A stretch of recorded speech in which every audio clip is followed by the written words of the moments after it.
छत्रपती शिवाजी महाराज, घटनेचे शिल्पकार डॉक्टर बाबासाहेब आंबेडकर, स्त्री शिक्षणाच्या प्रणेत्या सावित्रीबाई फुले, ज्योतिराव फुले, आमची माता रमाई, इतर सर्व महामानवांना मी या ठिकाणी अभिवादन करते, नतमस्तक होते।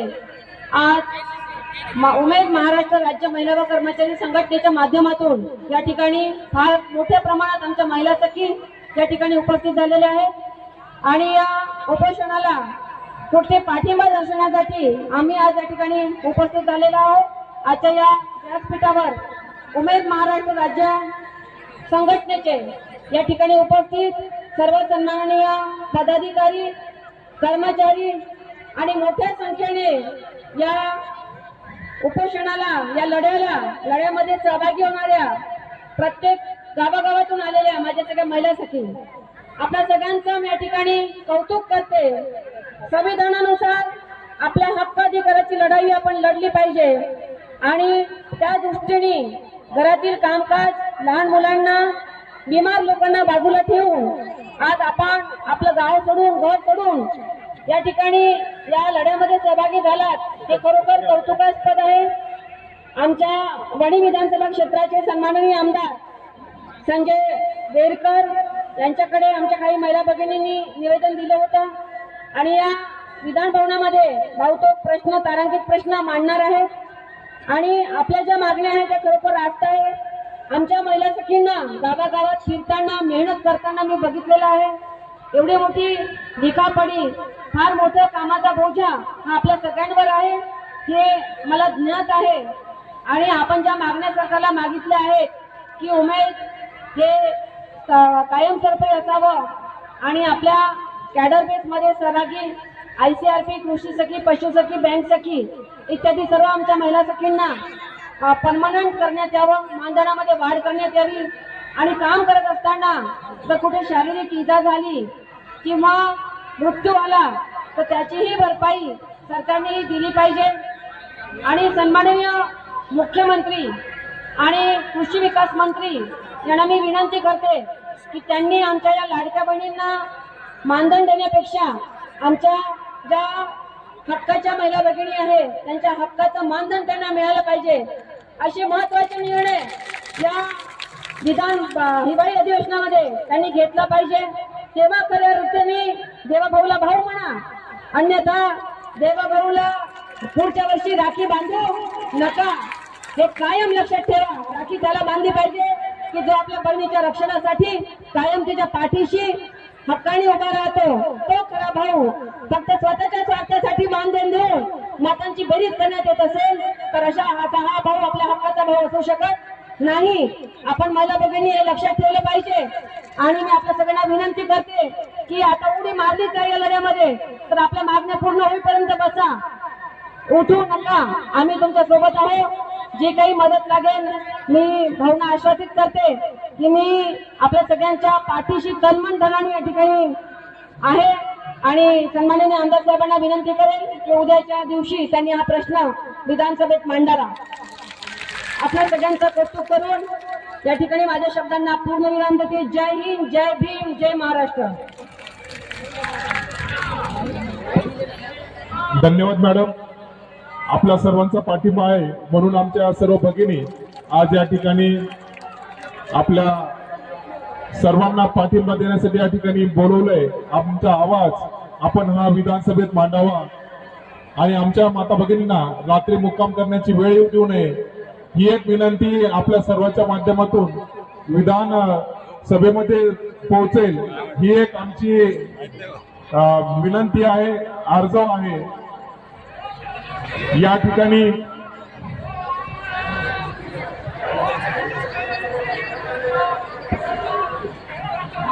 नमस्कार, सर्वांनी एकदा टाळ्या वाजवायच्या। आपण माननीय आमदार बाबाजी शेठ काळे, खेड, मावळ, पुणे, आमदार साहेब आपलं स्वागत आहे। उमेद महाराष्ट्र राज्य ग्रामीण जीवन उन्नती अभियानाच्या अंतर्गत हा आमचा सर्व महिलांच्या मागण्यासाठी सातत्यानं आम्ही प्रयत्न करत आहोत। एवढ्या माता भगिनी ग्रामीण भागातून आलेल्या आहेत। आपण सुद्धा आमच्या जी काही मागण्या आहेत त्या मागण्या विधानसभेमध्ये पोहोचाव्या यासाठी आपल्याला विनंती करण्यात येत आहे. त्याच्यामध्ये आता पाहतोय आपण खेडमध्ये तुम्ही प्रत्यक्षात पाहिले सर काम जवळपास महाराष्ट्रामध्ये 84 लाख ग्रामीण कुटुंब सोबत हे अभियान जोडलेलं आहे. त्या ग्रामीण भागातल्या समूह संसाधन व्यक्ती, कृषी सखी, पशु सखी त्या तळमळीनं आपल्या कुटुंबावर लक्ष सुद्धा देत नाही, पण त्यांनी त्या महिलांच्या भल्याचं काम करतात आणि ह्या त्यांच्या मागण्याचं उमेदचे कर्मचारी सुद्धा हे सर्व जे विषय आहेत आपण तारांकित विषय घ्यावं आणि आमच्या जे काही महिला भगिनीचं आमच्या कर्मचाऱ्यांची मागणी आपण उद्या विधानसभेमध्ये घ्यावं सर. आपल्याकडनं फार अपेक्षा आहेत. खेडच्या इथं माता भगिनी, महिला भगिनी सुद्धा उपस्थित आहेत आणि उत्सुकतेने की आमचे आमदार साहेब तिथं विधानसभेमध्ये विषय मांडतील त्या तळमळीनं आम्ही सर इथं आहोत. आपण नक्की त्या विषय मांडाल अशी आपल्याला विनंती करतो आणि आपण या सर्व महिला भगिनींना मार्गदर्शन करावं अशी विनंती करतो. बाबाजी शेठ काळे, खेड विधानसभा मतदारसंघ. विनंती. आपलं सर्वांनी मार्गदर्शन एक वेळा टाळ्या वाजवायच्या आहे. शेवटी आवाज जात नाही आहे का? प्लीज सर्वांनी हातवारी करा. एक वेळा टाळ्या वाजवायच्या सर्वांनी. जय उमेद, जय उमेद. साहेब एकच कायदा करा,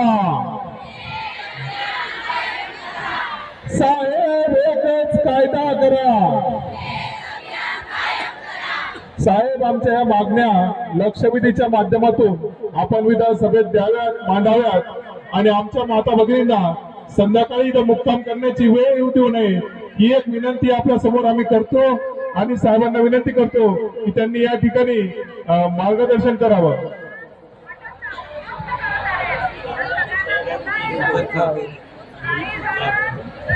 आपल्या महाराष्ट्र राज्याच्या माध्यमातून उमेद महाराष्ट्र राज्य महिला व कर्मचारी संघटनेच्या माध्यमातून संपूर्ण महाराष्ट्रातून बचत गटात कार्यरत असणाऱ्या सर्व महिला भगिनी त्याचबरोबर सर्व पुरुष स्टाफ या ठिकाणी कालपासून आपण सर्वजण आलेला आहात.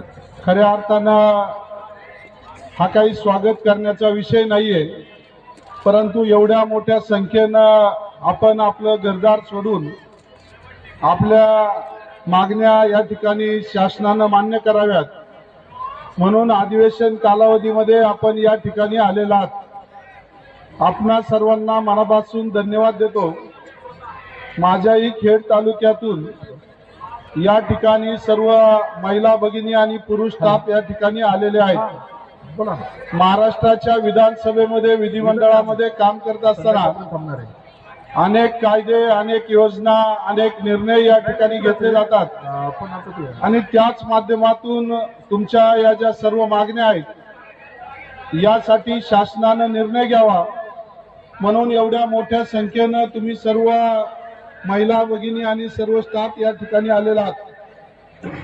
शासनाची धोरणं खऱ्या अर्थानं काही बरोबर असतात, काही चुकीचे असतात, परंतु शासनाच्या माध्यमातून प्रत्येक ठिकाणी खाजगीकरण असेल, त्याचबरोबर वेगवेगळ्या संस्थांच्या ट्रस्टच्या माध्यमातून कामकाज असेल आणि असे अनेक पर्याय शासन या ठिकाणी करू पाहत आहे.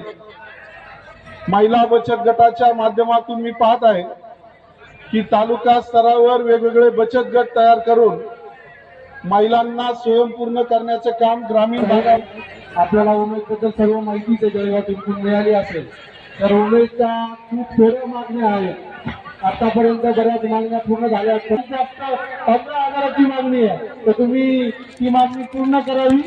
आणि दुसरी मागणी आहे की आमचे जे कर्मचारी आहेत त्यांच्या विनंती बजावाव्या.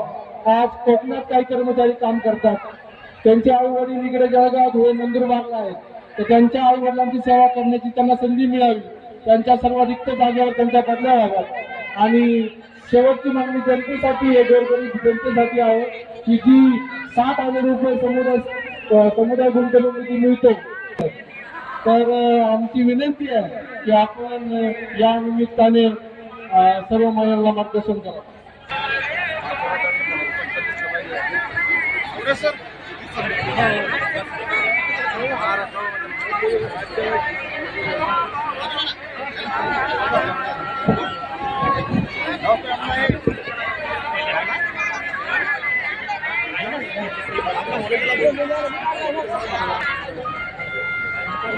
आणि बांधवांनो, मी पहिल्यांदा महाराष्ट्रातून आलेल्या सर्व उमेदचे कर्मचारी आणि सीआरपी भगिनींचं मी मनापासून अभिनंदन करतो. आपलं सगळ्यांचं कौतुक करतो की आपण आपल्या हक्काच्या लढ्यासाठी संपूर्ण महाराष्ट्रभरातून हजारोच्या संख्येने या ठिकाणी आला. त्याबद्दल तुमचं सगळ्यांचं मी मनापासून अभिनंदन करतो. आपलं सगळ्यांचं कौतुक करतो. भगिनींनो, मी निश्चितपणे आपल्या सगळ्यांच्या साक्षीने या महाराष्ट्रातल्या तमाम लाडक्या भगिनींचे लाडके भाऊ आदरणीय माजी मुख्यमंत्री आत्ताचे उपमुख्यमंत्री एकनाथजी शिंदे साहेबांचं मी मनापासून अभिनंदन करेन. त्यांना सगळे धन्यवाद देईन की त्यांनी खऱ्या अर्थाने या महाराष्ट्रातल्या महिला बचत गटाच्या सर्व भगिनी असतील, सीआरपी असतील किंवा उमेदचे सर्व सन्माननीय कर्मचारी अधिकारी असतील, यांना खऱ्या अर्थाने या महाराष्ट्रामध्ये पहिल्यांदा न्याय कोणी दिला असेल तर ते मला वाटतं माजी मुख्यमंत्री एकनाथ शिंदे साहेबांनी या सर्व महिला बचत गटांना, या राज्यातल्या भगिनींना या ठिकाणी न्याय देण्याचा प्रयत्न केला. गेल्या अनेक वर्षापासून इथे बचत गट होती, गेल्या अनेक वर्षापासून सीआरपी होत्या, परंतु खऱ्या अर्थाने उमेद या अभियानाला या सगळ्या भगिनींना सक्षम करण्यासाठी आदरणीय एकनाथ शिंदे साहेबांनी आपल्या सीआरपी भगिनींचं पहिल्यांदा मानधन मला वाटतं 3,000च्या पलीकडे नव्हते, परंतु आपलं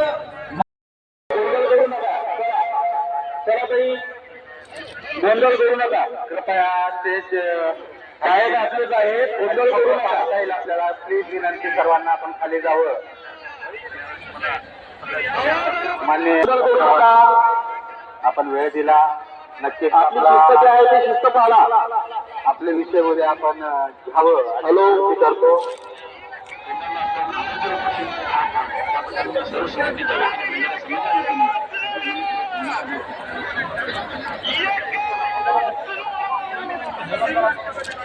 आपल्याला हे आंदोलन यशस्वी करायचं आहे आणि आपल्या मागण्या पूर्ण करायच्या आहेत. धन्यवाद.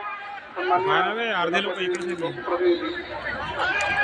आमदार महोदय आणि दरेकर ताईंचं विशेष आभार आहे. आपल्याला पिण्याचं पाणी पुन्हा मोफत मध्ये उपलब्ध करून दिलेलं आहे. संघटनेच्या वतीनं आणि आपल्या सरपंच साहेब यांच्या मदतीनं या ठिकाणी पाण्याची व्यवस्था झालेली आहे. आपल्या साहित्य त्याची नोंद घ्यावी.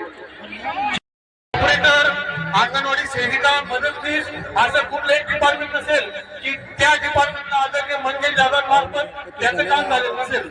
म्हणून आपल्या सगळ्यांना एक आशा आहे की आपलं जर तुम्ही काम करत असेल तर तो खुशकीचा मार्ग जो काही म्हटला जातो तो खुशकीचा मार्ग आमच्या चाळीसमधूनच देणार आहे.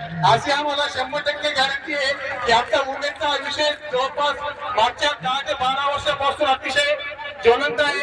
या विषयावर आतापर्यंत बरेच आमचे आंदोलन झाले, मकुला देखील आंदोलन झाले. दादासाहेब बरेचदा मार्ग निघाले, पण अतिशय तुटपुंज्या मानधनावर तुटपुंज्या गोष्टीवर आमचं समाधान करून आम्हाला आमचं उपोषण सोडण्यात आलेलं आहे. पण आता ही वेळ आलेली आहे की आदरणीय मंगेश दादांच्या मार्फत आमच्या उमेदच्या सगळ्या मागण्या मान्य होतील आणि परत एक आपल्या 40 शिरपेच्या एकदा परत हा उमेदचा मानाचा तुला बोलायशिवाय राहणार नाही. मला गॅरंटी होईल ना का? आपण सैनिकांच्या उमेदच्या टाळ्यांच्या वतीने दादांचं स्वागत करायचंय आणि दादांना आपण विनंती करेल की दादा आमचं काम तुमच्या कडूनच झालं पाहिजे, त्याशिवाय आमचं काम होणार नाही. स्वागत. धन्यवाद. या ठिकाणी मी या प्रशासनाला विनंती करतो की जो मधल्या भागी लाईटची व्यवस्था केलेली आहे ते लाईट जर सुरू केले तर माता भगिनींना कुठली भीती किंवा रागाने सुरक्षा निर्माण होईल. तर महानगरपालिका असेल, पोलीस प्रशासन असेल, विनंती करतो की त्यांनी मधले जे काही खांब आहेत त्या खांबावरचे फोकस सुरू करावे जेणेकरून सर्वत्र प्रकाश पडेल आणि या ठिकाणी आपल्या सर्वांचं सहकार्य आम्हाला अपेक्षित आहे. पोलीस प्रशासन किंवा स्थानिक प्रशासन आपल्यास विनंती की फोकस सुरू करावा. या ठिकाणी मंगेश दादा सन्माननीय आमदार आहेत आणि त्यांचा आवाज नक्कीच गरिबासाठी गरजवंतासाठी आवाज उठलेला आहे आणि त्यांच्या माध्यमातून नक्कीच विधानसभेत आपला आवाज लक्षवेधीच्या माध्यमातून म्हणा किंवा सन्माननीय मुख्यमंत्री साहेब आहेत त्यांच्या माध्यमातून ग्रामविकास मंत्र्यांच्या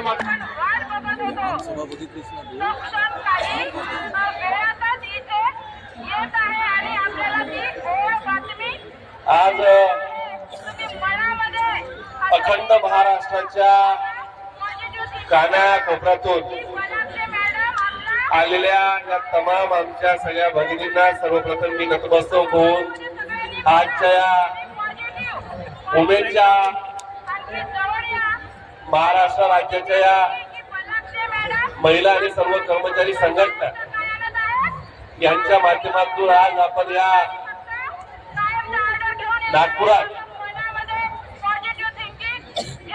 आपले प्रश्न घेऊन इथपर्यंत पोहोचलात आणि या महाराष्ट्राने पाहिलंय की या आमच्या लाडक्या भगिनी सर्व भगिनी नागपूरमध्ये इथं पोहोचल्या. मी खरं तर यातल्या आमच्या बऱ्याचशा भगिनी मला कामाच्या माध्यमातून ओळखतही असतील. नुसतं येऊन एखाद्या विषयावर राजकीय भाषण करायचं आणि राजकारणात दोन गट नक्की असतात.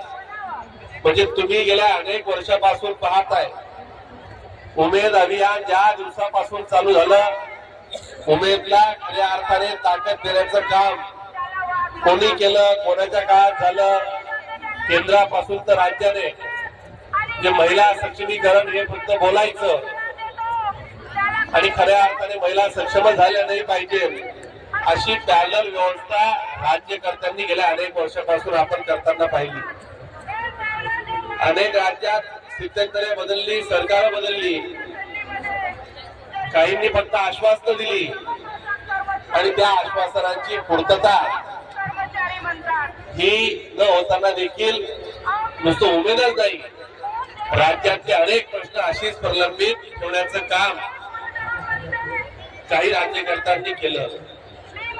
आणि आज या तमाम भगिनींना बहिणींना या उमेदच्या माध्यमातून आपण इथं सगळेजण जमलेल्या यांना एकच सांगेल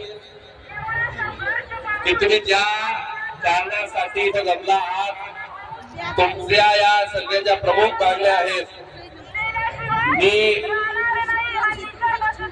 असं तुम्हाला म्हणणार नाही की सगळ्या मागण्या पूर्ण आताच पूर्ण होतील. काही मागण्या या टप्प्याटप्प्याने सरकारच्या तिजोरीची सगळी तुम्हाला परिस्थिती माहिती आहे. या संदर्भात सरकार सकारात्मक ही भूमिका उद्या सकाळी इथं मी व्यक्तिशः लक्ष घालून गिरीश भाऊंनी सांगितलं की आपल्याला जर तिथं लहान मुलं असतील तर कमीत कमी त्यांचे तरी हाल व्हायला नको. आणि तुम्ही दाखवलेला हा प्रकाश हा नुसती मोबाईलची टॉर्च नसून हा सरकारला दिलेला तुम्ही एक दिवा आहे. आणि मी तुम्हाला सांगतो या तमाम लाडक्या भगिनींना की तुमच्या या सगळ्या भगिनींसाठी आम्ही देखील सर्व सकारात्मक आहोत. गेल्या अनेक वर्षापासून या उमेदच्या संदर्भातल्या अजूनही काही मागण्या आहेत. तुमच्या राज्याच्या ज्या प्रमुख आहेत त्या आमच्या निर्मलाताई असतील, मारुताई असतील, काही म्हणजे तुमची मागची लोक माझ्याही संपर्कात असायची. या संदर्भात पुन्हा अजून एखादी बैठक घ्यायची वेळ आली. राज्याचे अनेक आमदार आणि मंत्री यामध्ये स्वतः लक्ष घालून आहेत. सकाळी बऱ्याच मतदारसंघातल्या आमदारांचा रेटा होता, मंत्र्यांची भूमिका होती की या संदर्भातल्या उमेदच्या संदर्भातला निर्णय सरकारने लवकर घ्यावा. सचिव आणि मंत्री यांनी आज ते मिनिटचे ड्राफ्ट एका मुख्यमंत्र्यांची परवानगी घेऊन जर मुख्यमंत्री कुठे कार्यक्रमात व्यस्त असतील तर तेवढाच फक्त वेळ एखाद्या वेळेस त्या गोष्टीला लागू शकतो.